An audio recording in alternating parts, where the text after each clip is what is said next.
কীর্তনের ঋষি কিশোরী মোহন দাসের বাড়িতে প্রতিদিন কীর্তন হতো।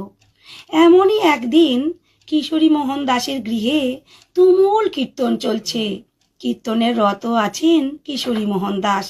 হঠাৎ পরম দয়াল শ্রী ঠাকুর এসে কিশোরী মোহনের কাঁধে হাত দিয়ে ইশারা করে তাকে ঘর থেকে বাইরে নিয়ে এলেন এবং তার আঙিনায় দাঁড়িয়ে আকাশের দিকে তাকাতে বললেন।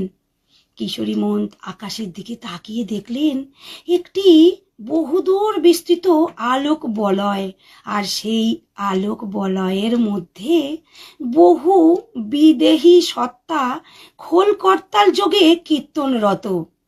পরম দয়াল ঠাকুর যতক্ষণ তার কাঁধে হাত দিয়েছিলেন ততক্ষণ এই অপূর্ব দৃশ্য তিনি দর্শন করছিলেন। যেই না ঠাকুর হাত সরিয়ে নিয়েছেন কিশোরী মোহনের কাঁধ থেকে, তখনই এটি অদৃশ্য হয়ে গেল। তিনি বুঝলেন যে এই পার্থিব কীর্তনের আকর্ষণে বহু বিদেহী সত্তা তারাও কীর্তনে রত হয়েছেন সেদিন।